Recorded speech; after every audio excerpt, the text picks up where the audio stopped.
우리 사랑하는 성도님들, 오늘 말씀 가운데 근원해 있으시기 바랍니다. 제가 얼마 전에 읽은 책 중에 도전을 받은 책이 한 권 있는데요. 제목이 나는 왜 이 일을 하는가? 나는 왜 이 일을 하는가? 이 책이 이제 이 마케팅에 대한 그동안의 원칙을 뒤집어 놓은 책이다. 이렇게 말할 정도로 이 아마존에서 초장기 베스트셀러에 올랐던 아주 유명한 책입니다. 이 책에 보면 우리가 최초로 비행기를 만든 사람이 누구죠? 라이트 형제죠. 라이트 형제. 오빌라이트, 윌버라이트 두 형제가 최초로 비행기를 만들었잖아요. 그런데 사실 그때 그 형제들이 비행기를 만들 때 함께 또 비행기를 만든 사람이 있었죠. 세무엘 랭글리라는 교수입니다. 세무엘 랭글리라는 교수도 비행기를 최초로 만들려고 이제 노력했던 사람인데 이 책에 그런 내용이 나와요. 근데 세무엘 랭글리 교수는 이 당시에 라이트 형제하고는 비교가 안 될 정도로 경쟁에서 비교가 안 될 정도로 정부의 지원을 어마어마하게 많이 받은 사람이에요. 당시에 이 랭글리 교수는 어떤 사람이냐면 그 경력이 대단한데 하버드 대학에서 교수를 역임했고 누구라도 잘하는 그 당시 고위관리, 존경받는 사람이었고 또 그래서 그를 돕는 유력한 인재들이 많이 모였어요. 그래서 요즘으로 말하면 드림팀을 만든 거예요. 비행기 우리 최초로 만들어보자. 그리고 미국 육군성으로부터 그 당시에 500만 불이라고 하는 엄청난 후원금도 받았어요. 거기에 비해서 라이트 형제는 학력으로 보나 재력으로 보나 경력으로 보나 내세울 거 하나도 없는 그냥 평범한 서민 형제였습니다. 그런데 그 결과는 어떻게 됩니까? 우리가 잘 아는 대로 세계 최초의 유인 동력 비행기를 만든 사람은 바로 랭글리 교수가 아니고 오늘 무명의 사람이었던 라이트 형제가 그 비행기를 만들어냈다는 거죠. 어떻게 이런 일이 가능했을까? 이상한 일이 아닌가? 이 책에서 이 의문을 이렇게 이제 밝히면서 답을 적어 놓은 거예요. 당시에 랭글리 교수는 비행기에 대해서 라이트 형제만큼의 그런 꿈이나 열정이 없었던 거예요. 그러니까 그것보다도 우리가 이거 만들어가지고 내가 이거 만들어가지고 어떤 명예와 업적과 돈과 이런 거에만 관심이 있었던 거죠. 이 말이 무슨 뜻인지 아시겠어요? 랭글리 교수는 비행기를 만들어야 되겠다. 내가 왜 비행기를 만들어야 되는지 그 동기, 그 자체에 대해서는 관심이 없는 사람이에요. 내가 최초로 세계에서 처음으로 비행기를 많이 만들어내면 내 이름이 얼마나, 내 명성이 얼마나, 또 돈을 얼마나 많이 벌까? 요거에만 관심이 있었던 사람인 거예요. 한 예로 라이트 형제가 비행기를 제작해서 먼저 만들어가지고 성공했다. 이런 보도가 나왔을 때 자기가 그동안 어마어마하게 추진했었던 그 모든 것들을 그냥 다 포기해버리고 그냥 중단하고 떠났어요. 아이고 참 얼마나 안타까워요. 그 하나만 봐도 알잖아요. 저는 그 책을 읽으면서 그러면 나는 왜 목회를 하는가? 나는 목회하는 이유가 무엇인가? 이런 걸 생각해 보게 됐어요. 이건 우리 성도님들도 마찬가지일 거예요. 과연 하나님이 주신 사명인가? 한 영혼 한 영혼을 정말 사랑하는 마음이 있는가? 아니면 내가 목회 좀 번듯하게 좀 잘해서 내 명예를 내고 내 이름을 내고 나도 좀 큰 교회 만들어가지고 좀 폼도 잡고 우리 성도님들, 우리 자녀들 마찬가지예요. 내가 왜 공부하는가? 내가 왜 직장에 다니고 왜 돈을 버는가? 오늘 우리는 예수님의 그런 말과 예수님의 모습을 통해서 거기에 대한 분명한 이제 이 도전과 확신이 있기를 여러분 축복합니다. 오늘 본문은 교회를 좀 몇 년 다니면은 익숙하게 아실 만한 그런 내용이죠. 일명 오병이어, 떡 5개와 물고기 2마리로 남자 성인만 5,000명을 먹이고 12바구니를 거뒀다는 그런 이야기입니다. 굉장히 유명한 이야기죠. 오늘 예수님이 어떻게 왜 이런 기적이 일어났는지 우리가 거기에 오늘 주목해서 보면 됩니다. 자, 34절 말씀을 먼저 오늘 보겠습니다. 예수께서 나오사 큰 무리를 보시고 그 목자 없는 양 같음으로 인하여 불쌍히 여기사 이에 여러 가지로 가르치시더라. 네. 오늘 큰 무리를 보시고 목자 없는 양처럼 느끼시면서 첫 번째로 예수님의 마음에 가졌던 마음이 어떻게 표현됐는가 보니까 불쌍히 여기사. 불쌍히 여기사. 이게 예수님의 첫 마음이에요. 예수님은 저와 여러분을 구원하시기 위해서, 사랑해 주시기 위해서 오셨는데 그 근거, 그 뿌리가 뭐냐? 우리를 불쌍히 여기시는 거예요. 우리 인류를, 저와 여러분을 불쌍히 여기는 그 마음 때문에 오신 거예요. 네. 여기 불쌍히 여긴다는 말은 그냥 아유 안 됐다, 먹지 못하는구나, 가난하구나, 방황하고 있구나, 이런 의미가 아닙니다. 여기 헬라에서 여기 불쌍히 여긴다 이 의미는 옆에 사람 통증을 나도 느낀다는 건데요. 이거는 창자가 끊어지는 고통, 그런 통증을 느낀다 이 말이에요. 우리나라 이제 한국전쟁, 6.25 한국전쟁 때 어머니 세대가 많이 부르던 이제 노래 중에 단장의 미아리 곡이 있어요. 단장의 미아리 눈물고개, 이런 노래 들어보셨어요? 네. 이 노래 보면 당신은 철사줄로 두 손 꽁꽁 묶인 채로 뒤돌아보고 또 돌아보고 맨발로 절며 끌려가신 이 곡이에요. 한마는 미아리 고개, 뭐 이런 노래인데, 실제로 6.25 직후에 전쟁 포로들이 철사줄로 막 꽁꽁 묶여가지고 맨발로 끌려서 미아리 고개를 넘어갔다, 이런 일이 있었다고 하는데요. 이때 단장의 미아리 고개, 단장이 뭐냐면 끊을 딴자, 창자, 장자예요. 창자가 끊어진다는 뜻으로 몹시 고통스럽고 괴롭다, 이게 단장이란 말이에요. 중국의 그 남송 시대에 이제 그 재밌는 이야기들을 모아놓은 책이 있어요. 세설 이제 시녀라는 그런 일화집이 있는데, 거기에 보면은 중국 군인이 이제 이 전쟁터 나갔다가 이제 돌아오는 길에 원숭이 새끼 한 마리를 이제 우연히 발견한 거예요. 아주 귀여운 원숭이 새끼. 요거 이제 가지고서 어떡하나 하고 있는데 이제 피신해서 도망가는 중이니까 그걸 가지고 그대로 이제 피신하고 도망을 가는 겁니다. 근데 그 모습을 발견한 이 어미 원숭이가, 아이고 내 새끼가 저기 웬 군인한테 이게 잡혀가지고 가는 것처럼 보이니까 이 어미 원숭이가 막 꽥꽥 소리를 지르면서 이 군인을 쫓아오는 거예요. 그러니까 군인은 안 뺏기려고 계속 도망가는 거예요. 예, 그 원숭이 새끼를 그저 붙잡고 계속 도망가는 거예요. 근데 이 어미 원숭이는 계속 막 소리 지르면서 막 울면서 막 쫓아옵니다. 그러다가 군인이 이제 뭐 도저히 못 쫓아오게 계속 도망가니까 이 어미 원숭이가 쫓아오다가 그냥 꽥 하고 그냥 쓰러져 죽고 말았어요. 지쳐가지고 얼마나 막 소리를 지르고 막 울면서 쫓아왔는지 산비탈 아래까지 내려오다가 그냥 거기서 쓰러져 죽은 거예요, 어미 원숭이가. 근데 이제 이 도망가던 이 군인이 갑자기 안 돼 보이니까 어미 원숭이 쪽으로 가서 보니까 배가 시커멓게 타 있더래요. 배가. 그래서 배를 갈라보니까 이 창자, 이 장이 쪼각쪼각 다 끊어져 있더라는 거예요. 단장. 응?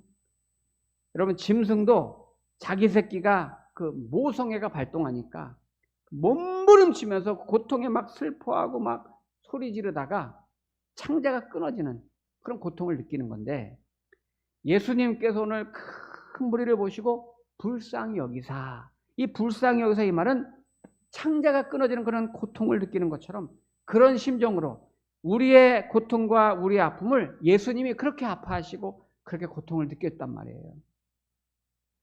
예수님께서 저와 여러분을 사랑해 주시는 그 근원, 뿌리는 단장의 아픔이에요.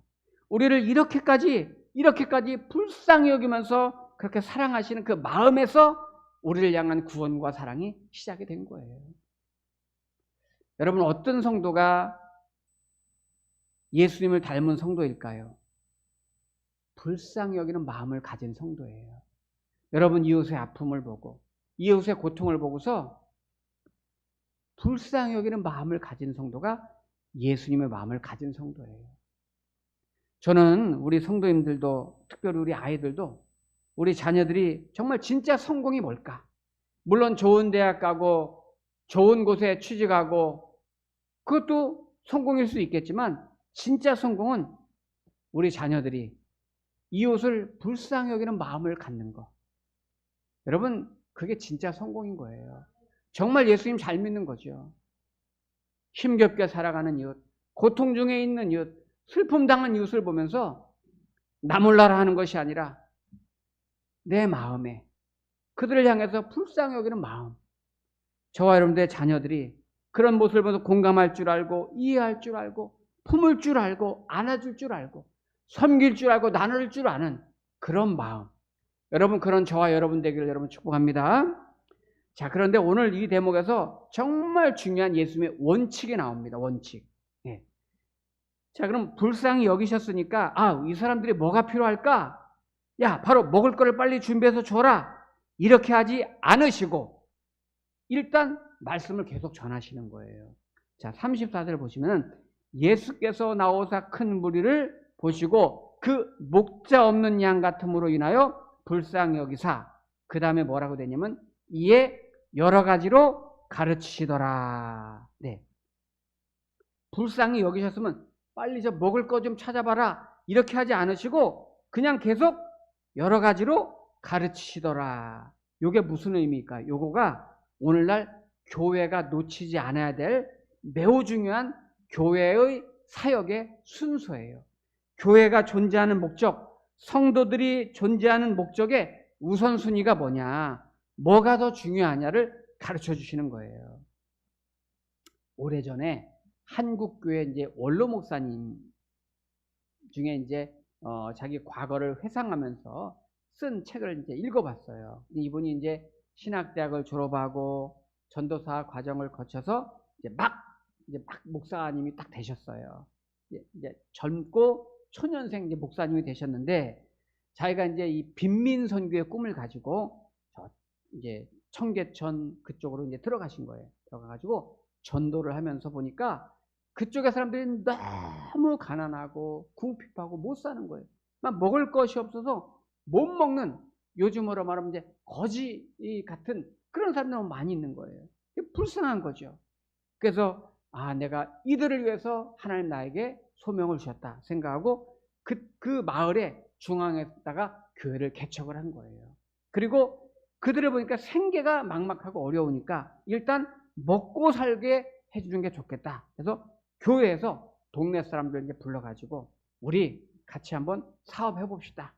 그리고 장사 한번 해봅시다. 그러니까 빈민촌 사람들이 너무 가난하고 궁핍하고 생계 유지하기도 어려우니까 조금이나마 교회에서 수입을 내가지고 먹고 살게 해줘야 되겠다는 순수한 마음을 가지고 교회에서 사업을 했는데 그 당시에 무슨 사업이냐면 돼지 사다가 돼지도 치고 염소 사다가 염소도 키우고 닭도 사다가 닭도 키우고 또 이제 사고 팔고 하는 거죠. 그리고 이제 사료도 막 갖다 먹이면서 사료 사업도 하고 이제 달걀 사업도 하고 이러면서 이제 농장을 이제 경영하는 식으로 이렇게 한 거예요. 교인들이 십시일반으로 열심히 모여가지고 거기 매달려서 돼지도 치고 남신도에서 돼지 치고 여신도에서 뭐 닭 양계장 같은 것도 하고 또 염소도 치고 막 이렇게 하면서 이게 잘 됐어요. 막 새끼 나면 새끼도 키워서 팔고 또 달걀도 팔고 점점 늘어나고 이게 잘 되는 것 같았어요.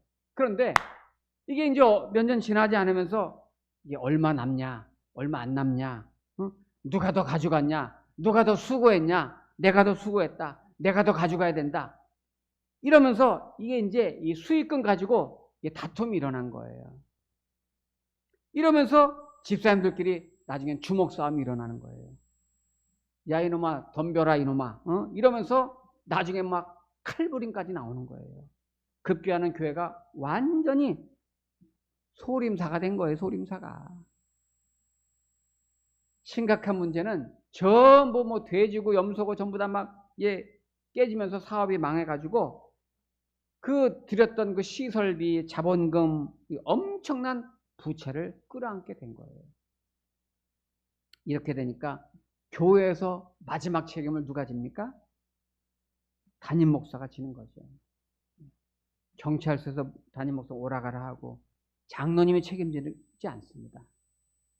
무슨 뭐 권사님이, 무슨 남신도 회장님이 그럴 줄 알았는데 안 그래요. 일이 안 되고 극단으로 가니까 전부 목사한테 책임을 다 떠넘기는 거예요. 그런 중에 못된 성도님들이 말이죠. 손해보고 막 억울하다 이래가지고 목사님이 예배 인도하려고 강단에 올라왔는데 강단까지 올라서 목사 멱살 잡고 끌어내리고 동네 사람들한테 막 망신을 주고, 이때 이 젊은 목사님이 그 모진 수모와 고통으로 큰 깨달음을 얻은 거예요. 아, 그렇구나. 교회는 하나님의 말씀이 먼저 들어가야 되는 건데, 먼저 영혼의 양식을 먹고 영적으로 건강하고 믿음이 들어가서 은혜를 받고, 그래야 이게 신앙생활도 하는 거고 교회 일도 하는 거고 무슨 뭐 사업도 하는 건데, 영적으로 무지하니까, 은혜 받지 못하고 믿음이 전혀 없으니까 아무리 뭐 돈을 줘봐야, 뭐 옷을 줘봐야, 밥을 줘봐야 다 그 소용없는 거구나. 이분이 거기서 크게 깨달은 거예요. 오늘 여러분, 예수님께서도 지금 당장 시급한 것이 밥이고 빵인 것 같지만 예수님은 절대 그 일을 먼저 하지 않으셨어요. 불쌍히 여기사 이에 여러 가지로 가르치더니, 하나님의 말씀을 통해서 먼저 그들이 진리를 깨닫게 하고, 말씀을 통해서 먼저 믿음이 생기고, 구원이 무엇인지, 하나님이 왜 나를 보내셨는지, 사람이 먼저 영적으로 변화되지 않으면, 은혜 받지 않으면 성숙할 수 없다는 걸 주님은 아신 거죠. 이거는 여러분, 오늘날 우리 교회와 우리 성도님들이 교회에서도 많은 사역들을 하잖아요. 봉사들을 하잖아요. 그 순서가 무엇인지, 교회가 존재하는 목적이 무엇인지를 먼저 우리가 잘 깨닫고 거기에서 어긋나지 않도록 우리가 이 점을 기억해야 된다는 거죠. 자, 이제 계속 보시면은 35절에 보면, 때가 저물어가며 제자들이 예수께 나와 여짜되 이곳은 빈들이요 날이 저물어 가니 무리를 보내어 두루 촌과 마을로 가서 무엇을 사 먹게 하옵소서. 자, 지금 제자들은 예수님, 이 사람들 다 돌려보내가지고 각자 알아서 뭐 해결하고 오게 하시죠? 이런 거죠. 근데 예수님이 뭐라고 대답합니까? 37절에 보니까 대답하여 이르시되 너희가 먹을 것을 주라 하시니, 너희가 먹을 것을 주라 하시니. 네, 여러분, 요게 오늘날 우리 교회에 주시는 주님의 분부예요. 교회가 너희가 먹을 것을 줘라, 우리 성도들이 먹을 것을 줘라. 이게 예수님의 명령입니다. 예수님 지금 굶주린 사람들, 허기진 사람들을 향해서 중요한 말씀을 마친 다음에, 그 다음에 제자들에게 너희가 먹을 것을 줘라. 각자 알아서 가서 사 먹고 와라, 이게 아니고 한국교회와 성도들에게 너희가 먹을 것을 주어라. 여러분, 우리나라도 안전지대가 아니니까 꼭 1년에 두세 번씩 막 자연재해가 일어나잖아요. 지난 올 초에죠. 경북의 산불이 여기저기 많이 일어나서 얼마나 어려움을 당해요.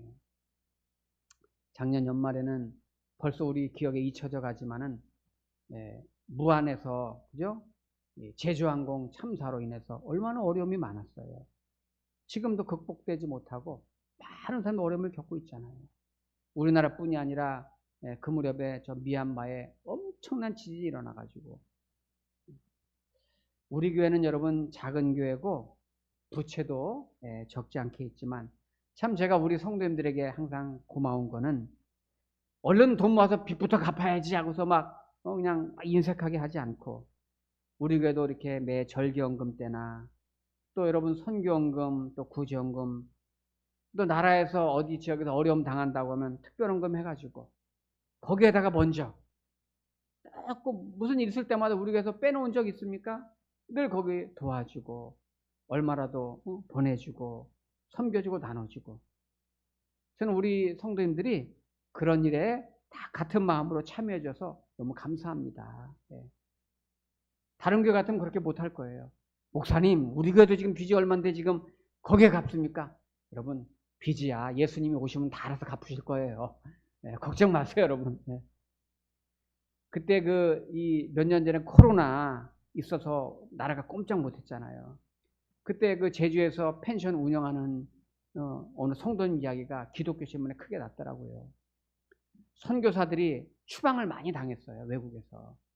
네. 코로나 때 막 추방당했단 말이에요. 그래서 선교사님들 단기 선교 가지고 장기적으로 선교하는 분들은 나갔다가 들어오면 있을 데가 어디 있어요. 근데 제주에서 펜션을 운영하는 어느 집사님이 자기 펜션을 선교사 수십 명을 위해서 다 내주셨어요. 여러분, 그분은 그게 자기 생계입니다. 자기 생계 수단이에요. 그 1박 2일, 2박 3일 빌려주면서 그걸로 자기가 그걸로 먹고 사는 건데, 그 집사님은 자기가 그런 모든 것 쉽지 않았을 거예요. 근데 선교사님 갈 데 없다는 거 알고 전부 들어오시게 해가지고 자기 거기 펜션에 머물러서 어디 처소 마련할 때까지 머물 수 있도록 이렇게 섬겨주셨단 말이에요. 너희가 먹을 것을 줘라. 그 예수의 말씀을 그대로 순종하는 거죠. 이거 사실 쉽지 않습니다. 자, 오늘 이렇게 예수의 말씀에 순종했을 때 무슨 일이 났을까? 38절 보겠습니다. 이르시되 너희에게 떡 몇 개나 있는지 가서 보라 하시니 알아보고 이르되 떡 5개와 물고기 2마리가 있더이다. 네, 제자들이 떡 얼마나 있는지 알아보니까 막 사람들한테 물어봤을 거 아니에요? 근데 떡 5개와 물고기 2마리가 있더이다. 지금 제자들이 무리들에게 먹을 게 얼마 있는지 알아보니까 마침 도시락 준비해온 사람이 있었는지 딱 5병이요. 떡 5개, 물고기 2마리가 있다는 걸 알았어요. 이것뿐이었어요. 이 말은 적은 양으로 예수님께서 그럼 이제 축복 기도해가지고 5,000명을 먹였다. 이런 기적의 의미도 있지만 사실은 얼마나 현실적으로 지금 모두가 먹기에는 불가능한가, 얼마나 절망적인가를 지금 이렇게 표현하는 거거든요. 자, 예수님이 어떻게 하시는가 보세요. 39절에 보면 제자들에게 명하사 그 모든 사람으로 때를 지어 푸른 잔디 위에 앉게 하시니. 네. 여러분, 푸른 잔디 위에 앉게 하셨다 하니까 저는 시편 23편이 생각났어요. 시편이 여호와는 나의 목자시니 내게 부족함이 없으리로다. 그가 나를 푸른 풀밭에 누이시며 쉴 만한 물가로 인도하신다. 이런 말씀 있잖아요. 다윗은 하나님을 우리의 목자로 비유했는데 오늘 목자 되신 예수님이 저와 여러분을 불쌍히 여기셔가지고 푸른 잔디 위에 지금 앉게 하셨어요. 그 다음에 40절 때로 100명씩 또는 50명씩 앉은지라.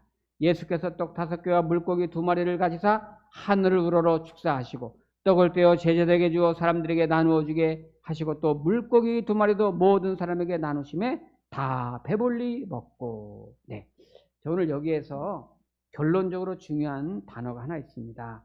41절 말씀을 보시면 예수께서 떡 5개와 물고기 2마리를 가지사 하늘을 우러러 축사하시고 하면서 떡을 떼어 제자들에게 주어. 예. 떡을 떼어 주었다. 여기에 영적인 의미가 있어요. 이 그림은 지금 예수님의 성찬식을 지금 담고 있는 그림입니다.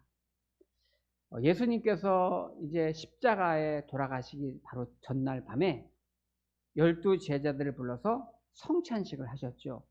최초의 성찬식인데 우리 거기에 보면은 똑같은 단어가 나와요. 떼어 제자들에게 줬다. 자, 우리 마가복음 14장을 한번 가볼까요? 마가복음 14장 가보세요. 마가복음 14장 22절 말씀을 보세요.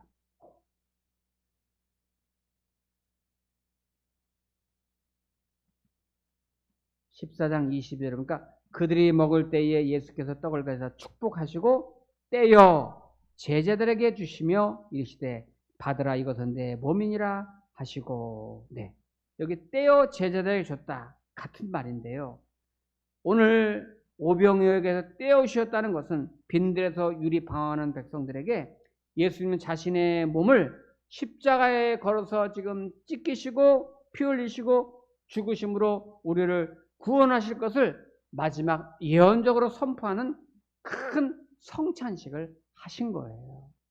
수많은 백성들에게 축복하시며 떼어서 주시면서 이 주신 떡은 예수님 본인을 떼어주시는 그런 예수님 자신의 몸인 거예요.